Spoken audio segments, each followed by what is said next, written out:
Tommy Morrison. I was born in 1950, and I grew up in Morrison's Cove in Bedford County, Pennsylvania, in southwestern Pennsylvania. My Morrisons settled that area before the Revolution. They were there during the Revolution. They fought in the Revolution. There's been Morrisons in Morrison's Cove in Bedford County since that time, except for a real tiny period of time during the Revolution, when the Indians got a little uprising going on. They moved down to Maryland for a little while. But other than that, there were Morrisons in that cove since before the Revolution. You know, when you have people in your family tree that have fought in the Revolution, and that you know fought in the Revolution, and helped to form this country, it provides a little bit of patriotism in your heart, a little bit of pride in your heart that you might not have otherwise. I graduated from high school in 1968. We hardly ever went to church. That just wasn't us. There was this little thing going on, a little conflict over in Southeast Asia called Vietnam. And at that time, there was a military draft going on. Basically, what that meant is that everybody's birthday was put in a pile, and they started drawing numbers out. And your birthday come up. Depending on how high your birthday was in the list, depending on whether or not you got to go to Vietnam. If your number was 1, you were most assuredly going to Vietnam. If your number was 365, you likely weren't going to Vietnam. My number was 57. And so I got to follow in the footsteps of my ancestors and go and fight for our country. After basic training, I was assigned to the 173rd Airborne. My orders sent me to the central highlands of South Vietnam. I flew into Saigon, was transferred over to Phu Cat, went to Pleiku, which is where I spent most of my tour of duty in the country. When we landed in Saigon, I had on my crisp, clean uniform. I was looking pretty sharp, really. I thought so.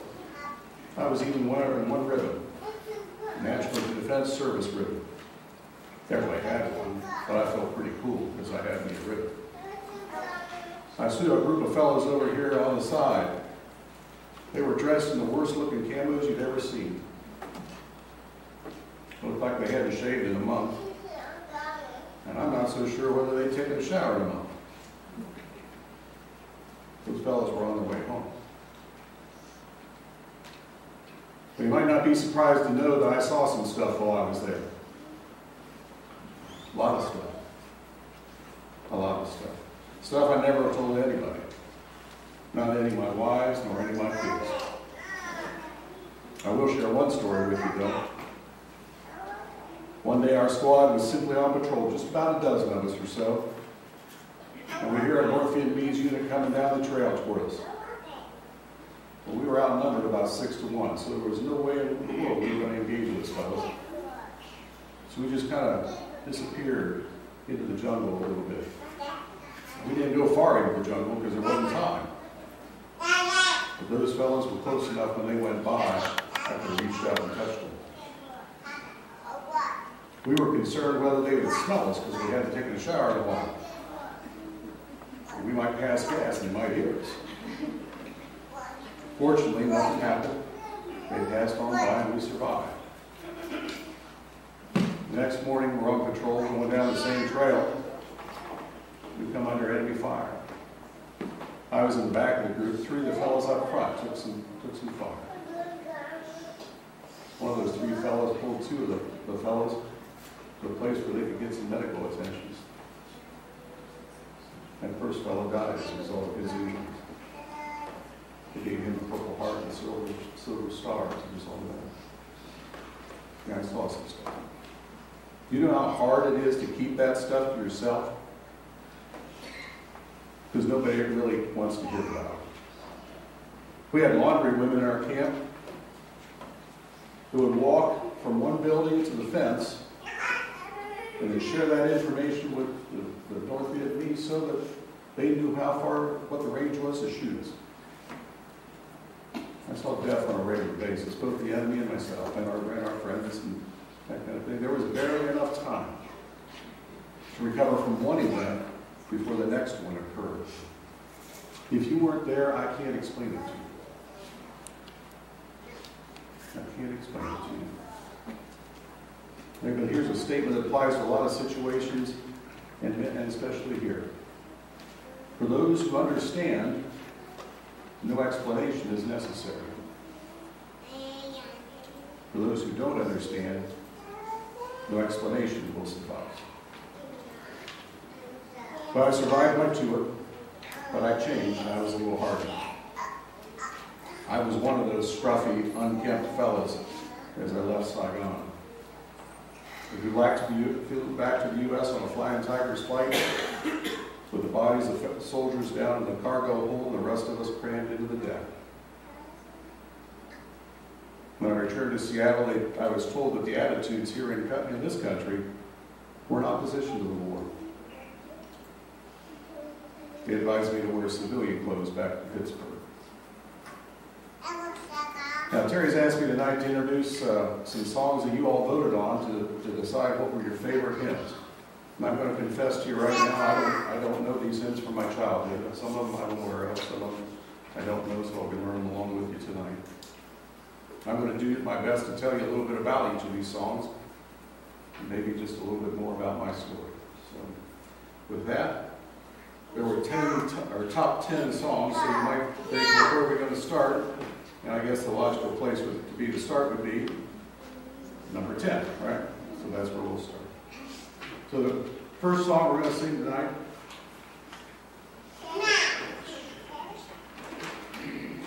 song called Count Your Blessings. That was number 10 on your list. Now, here's how this works, okay?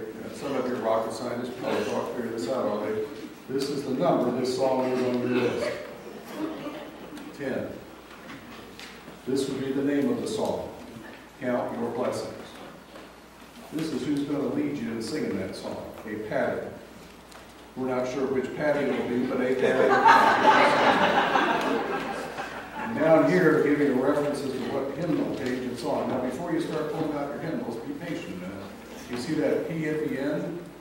That's because you all can't decide on how many hymnals you want. So you all got 2 different hymnals in your hymnals. This is in a songbook I think you call your praise hymnal. On 516 in there. Now this is the only song we're going to sing out of that book. So once we finish up with that, you can put it away because everything else is coming out of the hymn. So just be aware of it. All right? So let's talk about this for a minute. This song was written by a fellow by the name of Johnson Oakman. He was born about 1856 in New Jersey. And he grew up wanting to make some musical contributions. He worked in the family business, eventually studied for ministry, and he ministered in the Methodist Episcopal Church for a while. At 36, he realized that his real ministry gift was that he could write songs for other Christians to sing. Now, he eventually wrote 5,000 songs and was happy that he was able to preach the gospel through his musical compositions. Now, nobody said anything when I said 5,000. Now, I want to just take a survey. How many of you all have written a song? Just raise your hand if you've written a song. Honestly, written a song. 1, all right. Okay. So with that, did you write more than 5 songs? 3. So you're not even 5 yet. So amongst this group of however many folk we got in here, we got 3 songs written amongst this entire group, right? This fellow wrote 5,000. That's what I was hoping for. All right? 5,000 songs. He had other favorite songs. This wasn't his favorite song. But the public seemed to like this one the best. And so it was written in 1897 and almost immediately took off. Now, as I watch people, I've noticed that we seem to be ungrateful for the blessings we do have. We take for granted all the blessings and the comforts we enjoy. You know, as I flew from Seattle to Pittsburgh that day, I'd been out of Vietnam for about 5 days. That's 5 days away from watching behind every corner for whatever might happen. That's 5 days away from the chaos and the death. That's a tough transition, folks. I had a hard and hard. But looking back, I had some things to be thankful for. Blessings, if you will. I'd survived. I'd not been seriously injured physically. Most of my friends had survived when I was coming home. You know, when I arrived at Pittsburgh, my family was waiting for me there. My parents were there, though they had probably worried every single day I was gone. My sister and her husband, 2 nieces and a nephew, all waiting for me. A true blessing. And my dad's funeral, this was sung. I didn't really understand it yet, but there was a message there for me. I think it said, we decided earlier, Patty's going to sing this, so if there's a Patty that's going to sing this song, I'm going to come forward, and then I'm not sure, we'll just let our accompanist just take care of things here. I'll just let them do the thing.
But once I got home, I bounced around a lot of odd jobs and not much direction for a number of years.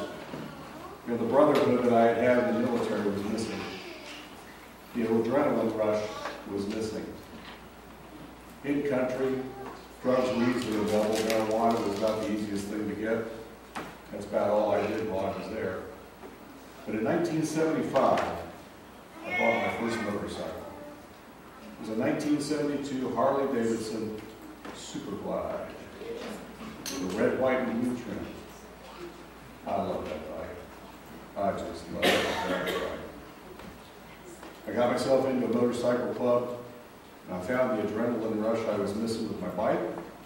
I found the brotherhood I was missing with the folks in the club. We were very careful about admitting members. But there were guys in that club that I could talk to about being in country. That helped an awful lot. So number 9 on your list is a little song. Let's see what this one is here. Thus He Lives. Now that's number 364. I'm just going to give you a pro tip on this particular hymn sing. Like 7 of the songs we're going to sing tonight are pretty close to 364.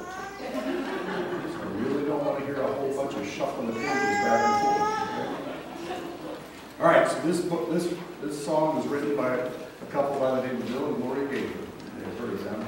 And Bill, in most of their songwriting ventures, would write a musical setting with an idea in mind, and then Gloria would use that same idea and write the lyrics. They've written more than 700 songs. 700. What do we say amongst us? 3. They've written 700. Boatman wrote 5,000, right? That'll give you an idea. In the late 1960s, while they were expecting their 3rd child, the Gators were going through a rather traumatic time in their lives. And the thought of bringing another child into this world with all the craziness was taking its toll on Gloria. On New Year's Eve, she was sitting in the living room in agony and fear. And suddenly, quite unexpectedly, she was filled with gentle, calm, and peace. It was as if her Heavenly Father, like an attentive mother bending over her baby, saw his child and came to the rescue. Panic gave way to calmness and assurance that only the Lord could impart, and she was assured that the future would be just fine, left in God's hands. And Gloria, it was life conquering death in her daily activities. Joy once again dominated the fearful circumstances of the day. Those are the events that gave rise to one of the most famous Christian songs of our time, Because He Lives. I think the lyrics speak for themselves. So singing this is a gal by the name of Beth. Beth here tonight? Oh, hi there. Would you like to come up and lead this group? We've already seen what they can do a little bit. We're just going to see what you can make them do. Well, I'm going to let you stay seated this time and just think about the words. He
worship, let's worship that way, okay?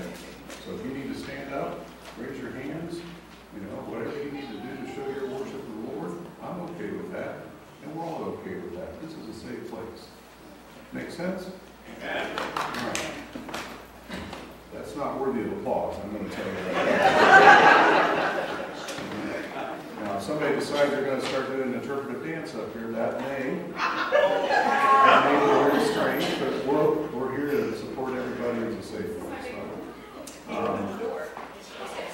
All right, so let's continue a little bit with my story here. So that motorcycle club became like my family.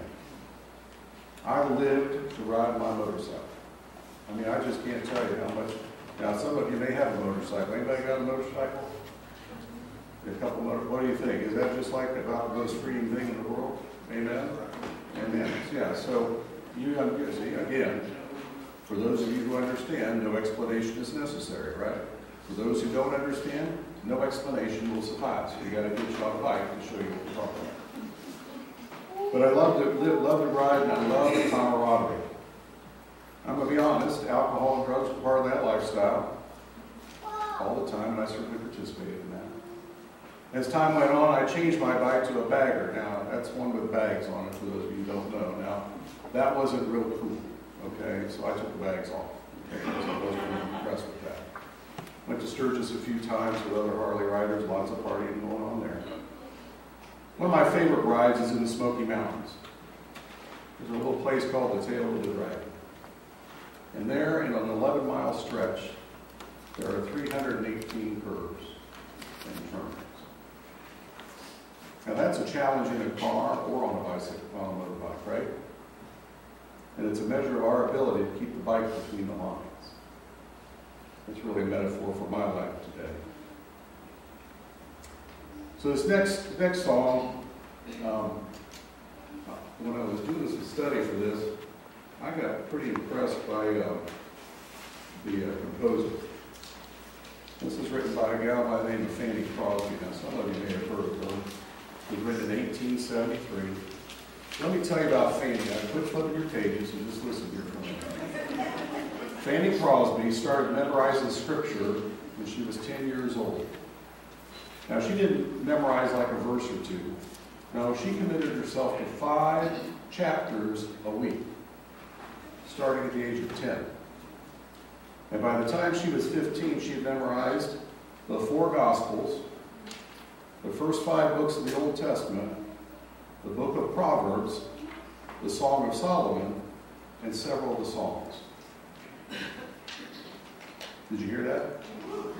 That's good. That's what I want to hear, is a good wow or a woo, all right? By 15, she'd done that.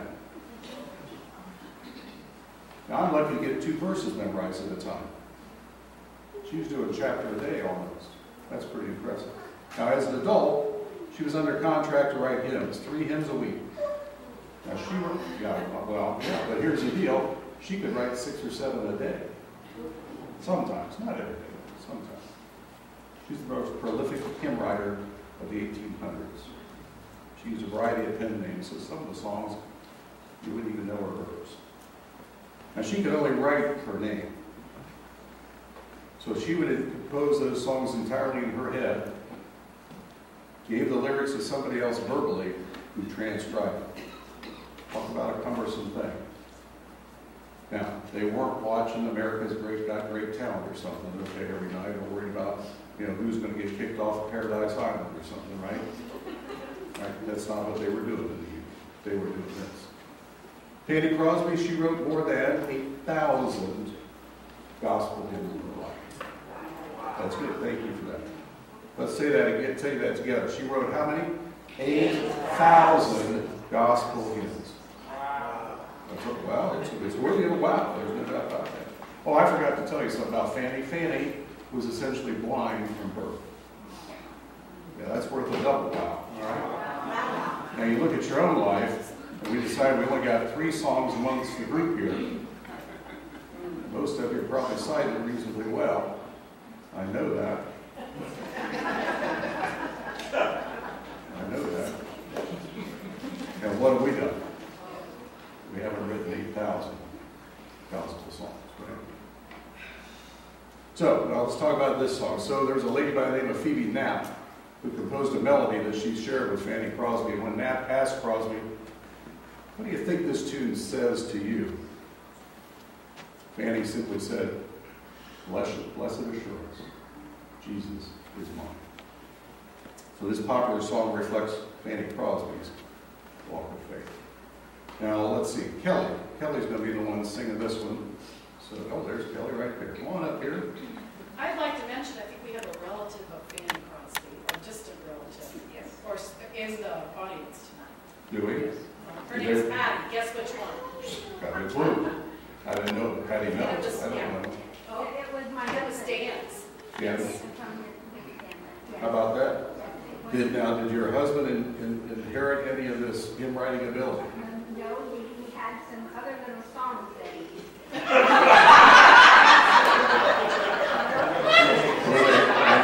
kind of songs we might sing in church.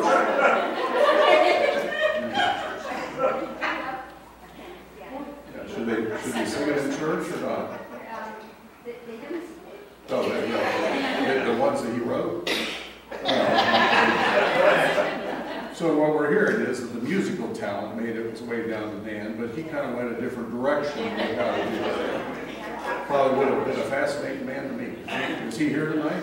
No, he passed. In fact, he went to heaven 13 years ago today. Oh, no kidding. Well, there you go. So that's okay. That's all right. Well, we know where he is, so that's all right. Maybe he's writing songs up there we don't know about yet. All right. I'm sorry to interrupt you here, Kelly. Got all distracted with the genealogical piece over here, so that's all right. Okay. You go right ahead. All right, we're going to stand for this. Lord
tell you about one of my favorite biking experiences. A little experience called Rolling Thunder. Happens on Memorial Day weekend. And they get over 1 million bikes in Washington, D.C. Now, let me understand, help me understand, 1 million bikes. That's a lot of bikes, right? That's good. That's the woo-hoos I'm looking for, all right? They put 500 to 600,000 of those bikes in the Pentagon parking lot. 500 to 600,000. And it's at a certain point during the weekend that they ride from there to the Vietnam Veterans Memorial, where there's a list of every man and woman who died in that conflict inscribed on the wall. It takes 4.5 hours for those bikes to all go by, one after the other. 500 to 600,000 of it. Now, Friday night of that weekend at dusk, folks are asked to remove their hats as they arrive on site of the Vietnam Veterans Memorial. And at sunset, they play taps. It's played for 58,318 men and women whose names are on that wall. I've seen men who look just as tough as nails to you, go up to that wall and touch a name. Break down like a baby. Sometimes uncontrolled. It's a very emotional place. Understand that group of bikes, that's not a parade. There's no parade to that. Understand that that's a demonstration and a remembrance of the POWs and MIAs that we left in Southeast Asia 44 years ago. We haven't found. I think that emotion of touching that wall, that's what was felt by the composer of this song. This song, probably want to know what it is first, eh? I can tell you the story, you can guess. Some of you are Bible scholars, but I don't know if you're all musical scholars. Let's see what we got right there with them.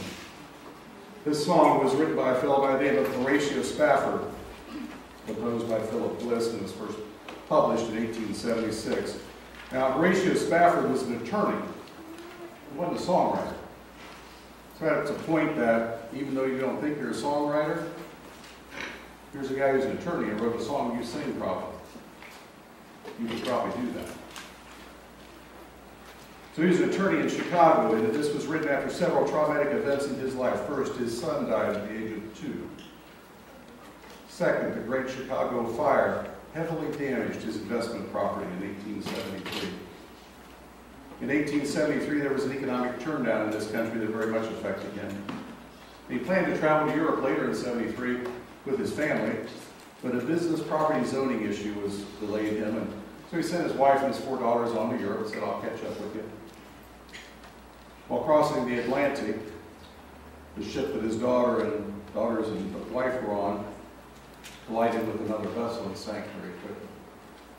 He received a telegram from his wife, Ann, who survived the incident. The telegram simply said, saved, alone. So he lost all 4 of his daughters in that shipwreck. So soon afterwards, as he traveled to Europe to meet his wife, he was inspired to write these words that you're going to say as his ship passed Europe, where his 4 daughters died.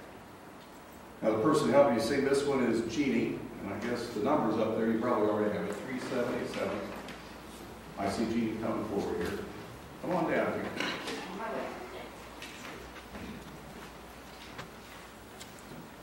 I'm going to have you just sit still and sing this with me tonight. Thank you.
anybody here know what the population of this town is? I don't live here.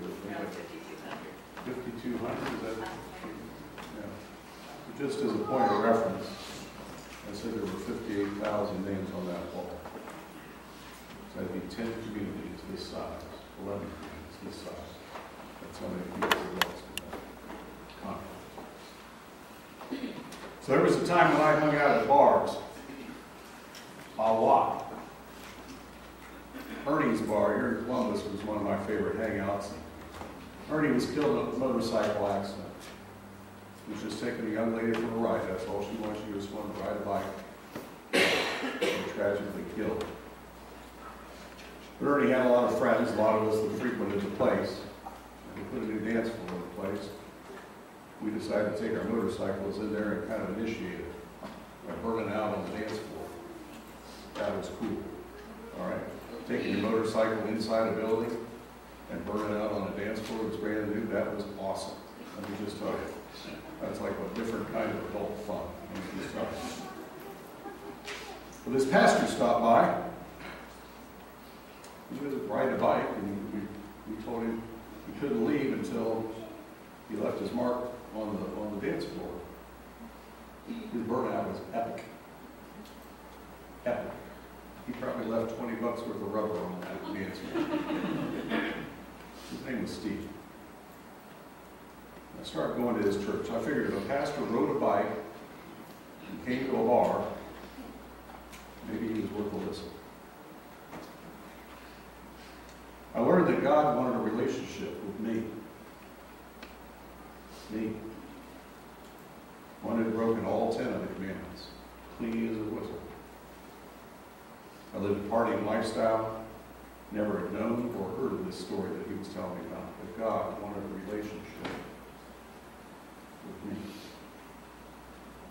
I learned that Jesus, this Son of God, had allowed himself to be crucified so that my sins could be washed away and I could present myself sinless to God because of my redemption through Jesus Christ. So this message of Jesus Christ's redemption was absolutely incredible. That Jesus died for me and my redemption before God. Jesus had paid the price on the cross for my redemption. What brought me to tears? It brought me to my knees. And so it was on September 16, 2007, I committed my life to Jesus Christ. Now this song we're going to sing now is a little song called He Lives. Now this song was written by Alfred Henry Ackley. It was first seen in 1933. It's all about Jesus living in our hearts. I can't tell you a whole lot about this composer, but I think the biblical passage that provides the basis that we find in Luke 24, verse 5. In their fright, the women bowed down with their faces to the ground, but the men said to them, "Why do you look for the living among the dead?" So this one, let's see, the number is 310. You all figured that out already. Terry's going to sing this one, so come on up here, Terry, and let's see if they can sing. Okay, we're going to stand for this one, and Nancy, I want this to cook. Okay, so let's swing it. Swing.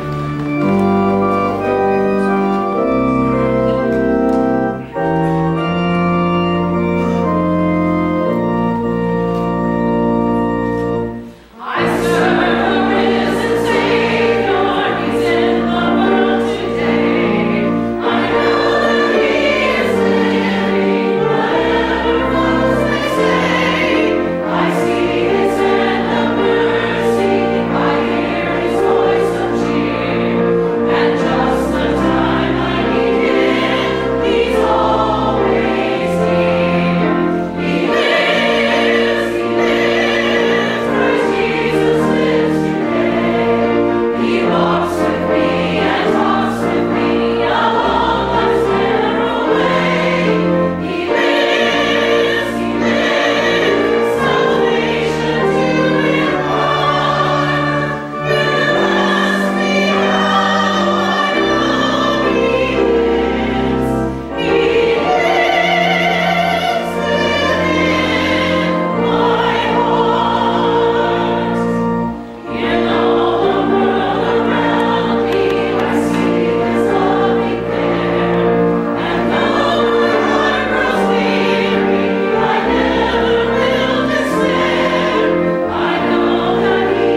folks. Did you ever notice that? See, I've not noticed this till tonight, because at our church, we've got one of these display things where you sing the songs off of something that's protected.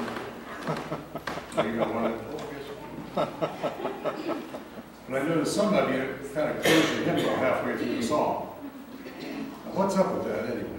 Like, are you done? Because I can't see your mouth keeps moving, but you just kind of close it up like, I don't need this anymore. Well, let me tell you what that is.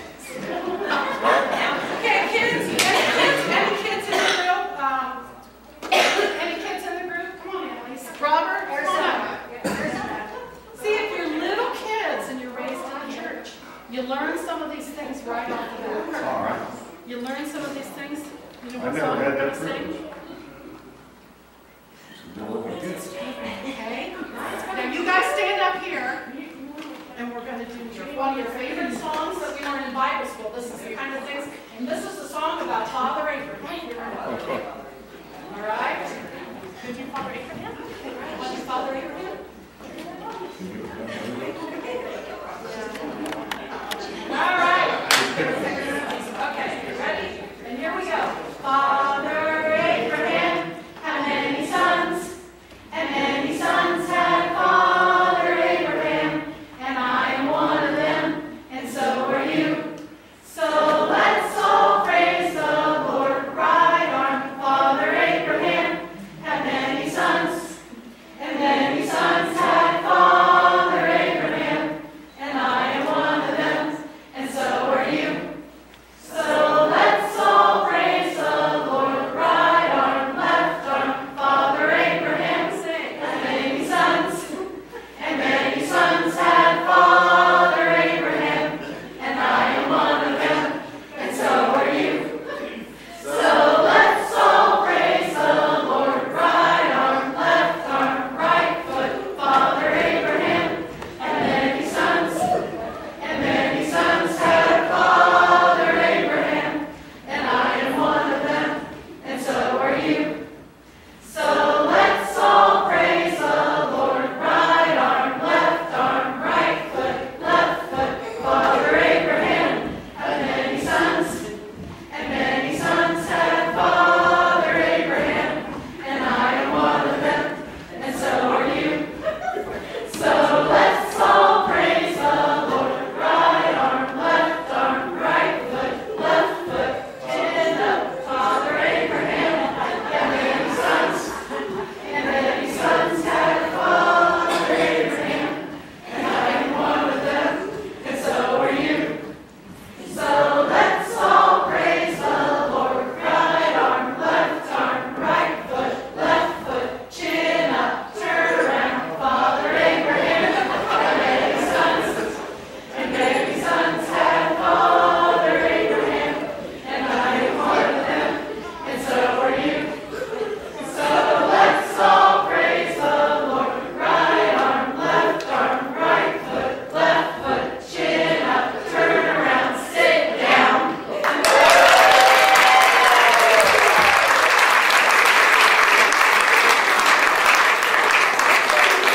We'll never forget the words to that. Good job,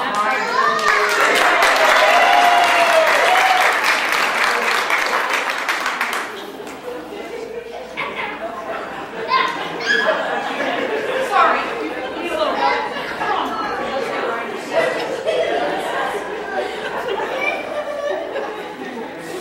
Notice there are a lot more people behind you than in front of you. I know. Maybe we should have had all the big kids come up. Of course, they were all seated, I noticed. None of them would stand up. There were nobody standing up doing that except for the little. Now this little girl here, she's got some shoes that are kind of flashy. I saw that. Well, one likes it, the other's out of juice. Where do you get shoes like that, little lady? You don't know? Oh, Meyer. Meyer. Walmart or Meyer. Meyer sounds like a great place to get stuff to me.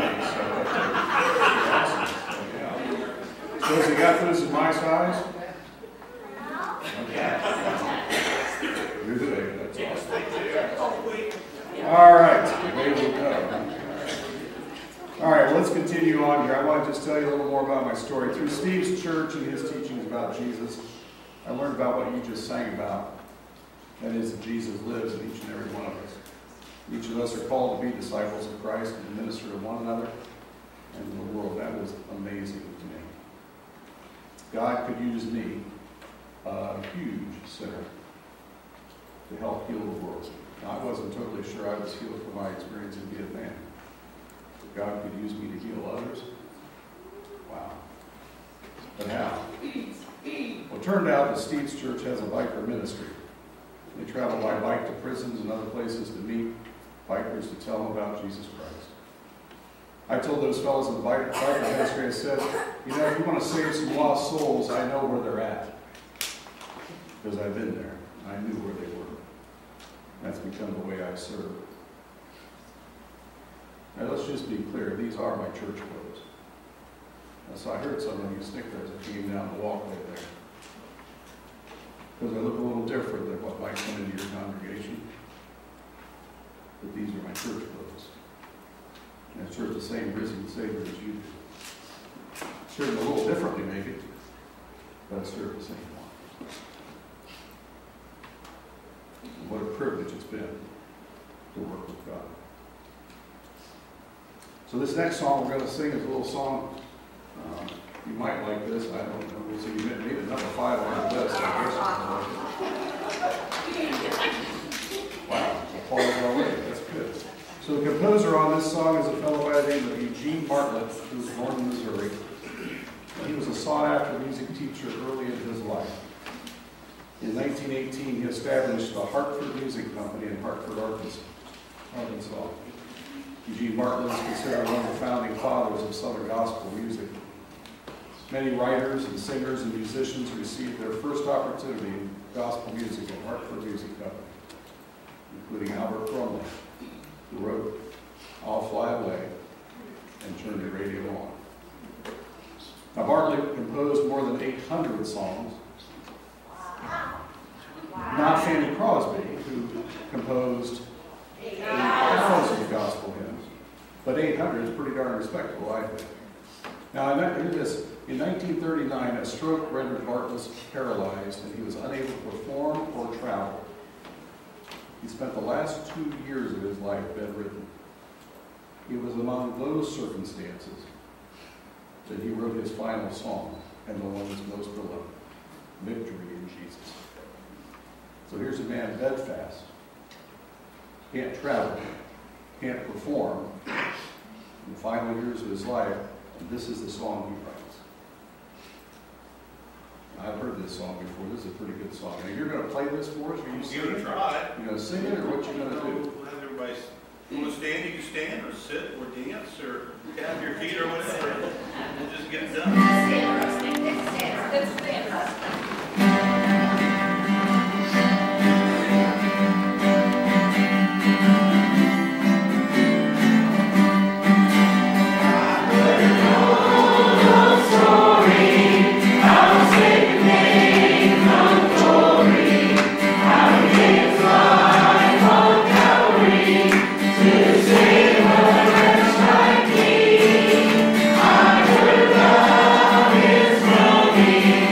I'm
bounced around amongst a whole bunch of different jobs when I got back, and discovered eventually that I could work with my hands.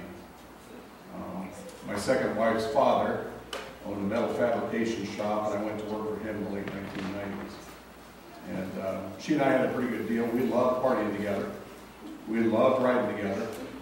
And because my boss is my father-in-law, he was pretty tolerant if I was a little late in the morning, or maybe if I wanted to leave, take off on Friday because we were going on a ride or something. Frankly, he was far more tolerant than I deserved. I got a different used bike about 15 years ago. It was a Harley-Davidson Electric Glide Ultra Classic. Nice. Oh yeah. I left the bags on this time. And the reason I did is because she wanted to carry a whole bunch of stuff, and it had to go in some bags somewhere. After my conversion to follow Christ, I got clean and sober. So I'm celebrating about 11 and a half years clean and sober at this point. And it just seemed like drinking and partying just didn't really fit with what I was trying to do in ministry at the time. Fortunately. Sadly, my second wife was not willing to get clean and sober in order to follow Christ. So we ended up divorcing, but I continued to work for her dad until I retired a couple of years ago. And my current wife likes to ride. She doesn't love to ride. She likes to ride. But she is passionate about the Lord. And she's never been a partier. I am blessed. Now the story behind this next song is also one of blessing. And let's see what this is. This is number 4, I guess. So, this one I've heard too. Now this was written by Carl Boberg in Sweden in 1885. It's based on a Swedish traditional melody and a poem called Ostar Gud, which is O Great God. He wrote 9 verses with this when he wrote it originally. That's what I said, well. But we didn't have to get Pete the Baptist to Bob Evans in those days, so we could sing 9 verses and it was okay. So it was translated from Swedish to German to Russian and then to English by an English missionary, Stuart Hine. And he added 2 more verses of his own, so there were 11 verses. And it was popularized by the Billy Graham Crusades, which I never attended one of those, but it was something like that. Now, the story is that Boberg and his friends were returning home to Monsteros after an afternoon service. A thundercloud appeared in the horizon, lightning flashed across the sky, strong wind swept over the meadows, building fields of grain. The thunder pealed in loud claps. Then rain came in cool, fresh showers, and in a little while the storm was over, and a rainbow appeared. When Boberg arrived home, he opened the window and saw the bay of Monsteros like a mirror before him. From the woods on the other side of the bay, he heard the song of a thrush, and the church bells were tolling in the quiet evening. It was this series of sights and sounds and experiences that were the inspiration of this song. Now, according to Boberg's nephew, he says the story of its origin was that it was a paraphrase of Psalm 8. It was used in the underground church in Sweden in the late 1800s when the Baptists and the Mission Friends were being persecuted. Think about that for a minute. Folks were being persecuted because they loved Christ. That was in the 1880s. That's still happening around the world. I think we know that. So we should count a blessing every week when we're able to worship in a free place. The poem became matched to an old Swedish folk tune. It was sung in the public for the first time in a church in the Swedish province of Varmland in 1888. Now, I think we've got a duet singing this, if I'm not mistaken. That's correct. Another Patty and Larry. Larry. Okay, Patty and Larry. Oh, here they come. And this is... We'll do all 11 verses. Now, this song is up in the front of your hymnal. From Patty. On 77. Okay? It's Swedish. You're first. Can you read this? Remain seated for the first 3, but on verse 4, let's get on our feet, okay? Thank you.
Ride a bike?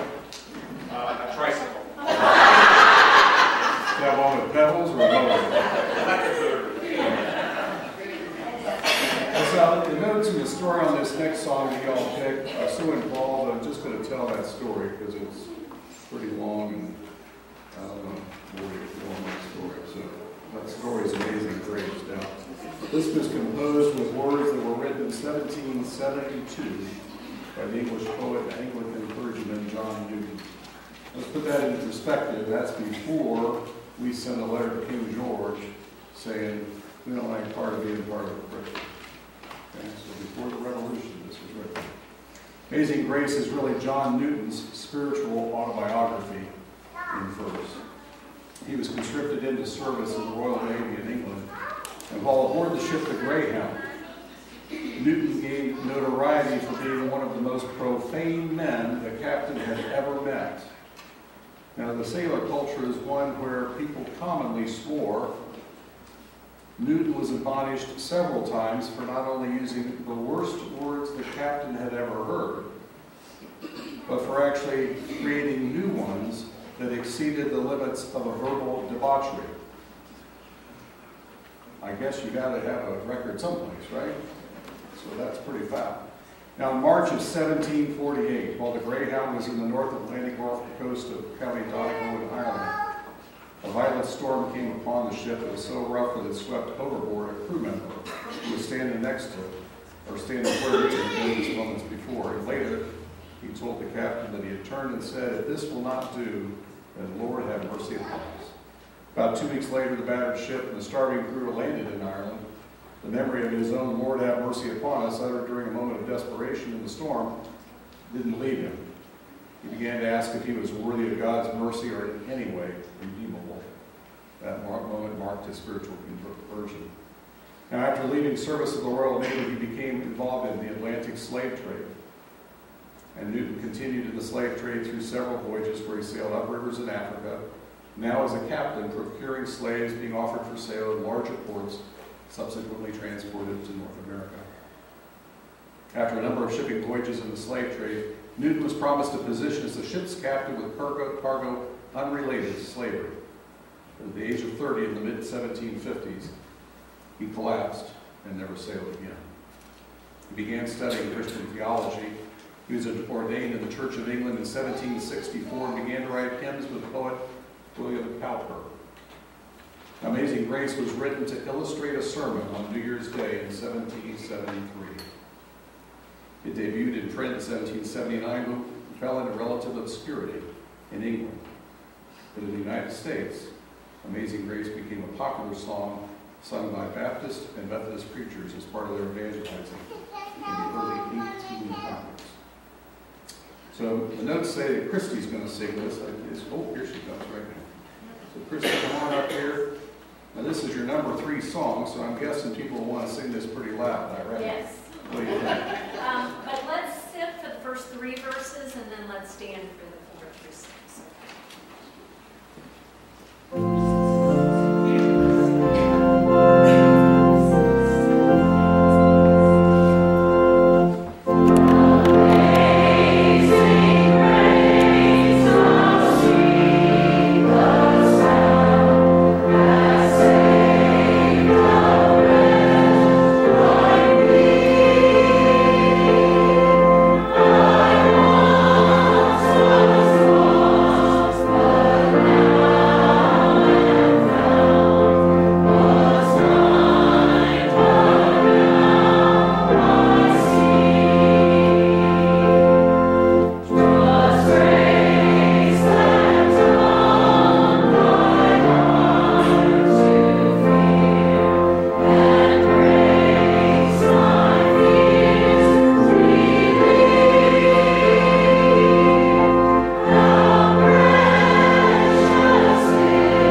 from Groveport, hoping I would not find any friends whose names are on that wall. I didn't find anyone that I knew from Groveport, but I did find a kind of special fellow who came from Groveport. Some of you may already know his story, but I was real impressed. I was real sad when I read about this story. We talk about a fellow who was Sergeant Fred Burnett. Now, Fred was a member of the 1st Special Forces Group Airborne. Fred, unfortunately, was the last Special Forces soldier killed in the Vietnam conflict. He was in the lead deuce and a half. That's a big, heavy truck, for those of you who don't know. He was in a convoy again in Hope Province when it was ambushed. He was killed instantly by shrapnel from a Claymore mine on October 12, 1972.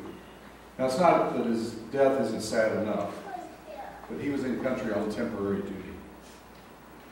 He wasn't there for a tour or anything. He was there on temporary duties. And he was in country for a whole 3 weeks. You know, each of those 58,000 names on that wall have a story. They were a son or a daughter, maybe a brother or a sister, and they're missed by some. Today, I wish more of them knew what it was like to walk alongside Jesus. Now, your number 2 song sings about that. Now, if you think about that, you might say, oh my God, what that song might be.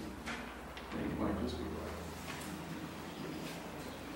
In the Garden was composed by an American songwriter by the name of C. Austin Miles. It was first published in 1912. It was made popular during the Billy Sunday evangelistic campaigns in the early 20th century. Now, Austin Miles was a former pharmacist. Remember that other guy? Wasn't a hymn writer? You know, this guy wasn't either. So I think there's opportunity for us all here, don't you think? Maybe next year we could have at least 6 songs in this place, rather than 3, and only one guy carrying all 3 of them. So Miles was a former pharmacist who served as the editor and manager of Hallmark Public Publishers for 37 years. Now, according to his great-granddaughter, the song was written, quote, in a cold, dreary, and leaky basement in Pittenman, New Jersey, that didn't even have a window in it, let alone a view of a garden. This is all in his imagination. Probably based on scripture from the Gospel of John 20:14. She turned around and saw Jesus standing there, but she did not realize that it was Jesus. You ever had a moment like that when Jesus presented himself to you? You didn't realize it? Once you recognize him, isn't it true that you just want to be with him in a way that it never ends? So now my notes say Jeannie and Gary. Oh, here she comes. All right, and Gary's the guy with the guitar. Nice. Are you going to sing for us again? I'll give it a try. All right, good. And she's going to join you, so it'll sound real I pretty. might let the boss just take this one. Well, okay. Whatever works for you. You know, I have to tell you though, this is one of those songs that I spent a lot of time outside this summer in the mornings watching the sun come up. And this is always one of the songs that came into my heart, in my head. So I guess she will do So I something. guess you I think that's kind of an opportunity for you to sing. Actually, I can run it for you if you need to. Play it right now.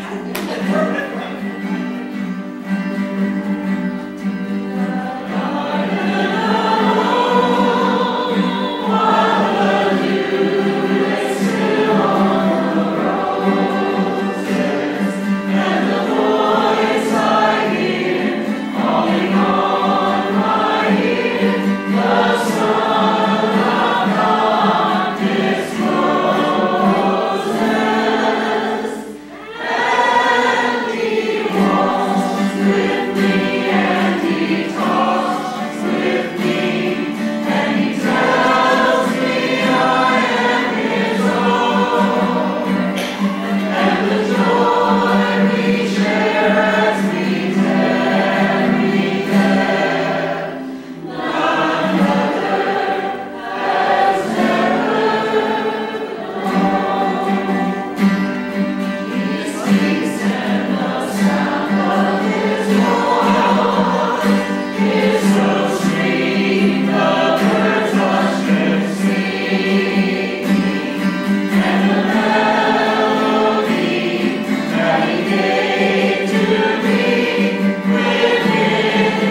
through 9 of them, we're up to your number 1. Some of you are probably thinking, ooh, I hope it's my song. I hope it's the one I want, all that kind of stuff. I got to be confess a little bit here. When Terry showed me the list of songs of your top 10, as I shared with you before, some of these were familiar, some of them I hear. And when I saw what was number 1, I told her that I didn't know if I could ever see the entire program. You see, for me, this is the song. And I'll show you the song, and then you can find your page, and then I'll tell you why this is the song. Because I don't want you all flipping. Now, this is at the back of it, number 504. So why is this the song? Well, let me explain. So this was the song that was sung in that church on the morning of September 16, 2007. And it touched my heart in a way that I can no longer resist God working on my heart. And it's this song that pushed me over the edge and put me on my knees. And it's the third and the fourth verse that's made it personal.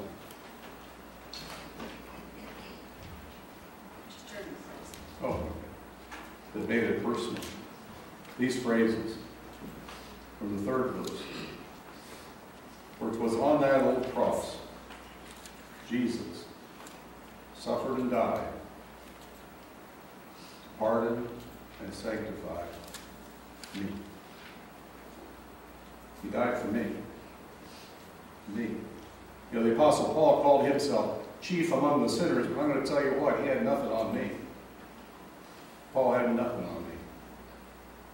But Jesus suffered and died, pardoned and sanctified. And then the last verse. And he'll call me someday to my home far away, where his glory forever I'll share. While I live up in a house in Gehenna right now, I have another home. I have a heavenly home. One where Jesus will call me someday. And I get to share his glory. I think the composer of this song would be delighted to know that his words saved at least one soul. So this song was composed by George Benner. Now, he was a native of Youngstown, Ohio. We grew up in Iowa. As a Methodist evangelist, Bernard wrote the first verse of the Old Rugged Cross in Albion, Michigan, in the fall of 1912, as a response to ridicule that he had received at a revival meeting. Bernard traveled to Sturgeon Bay, Wisconsin, where he held evangelistic meetings in December of 1912 and January of 1913. It was during those meetings that Bernard finished this song, The Old Rugged Cross, and on the last night of the meeting, it was performed as a duet. It was published in 1915, and the song was popularized also during the Billy Sunday evangelistic campaigns. It's been recorded by more artists than we can even list. While there's no specific scripture reference to link this song, it's clear that the writers of adoration of Christ and his sacrifice at Calvary is deep and complete.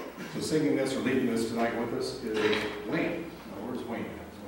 Oh, here you go. Good to see you, Wayne. Come on down here. This is Wayne's favorite. Is it really? Yes, it is. Well, you understand why it's one of my favorites, too. You know, that's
I just want to express some thanks tonight, first of all, to all the folks who love our song. Let's give them a big round of applause.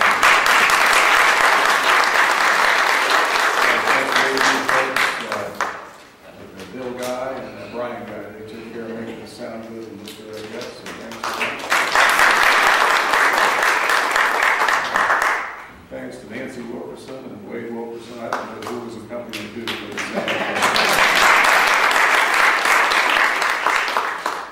special thanks to Tom Stevenson and Carm Boyce for some background information.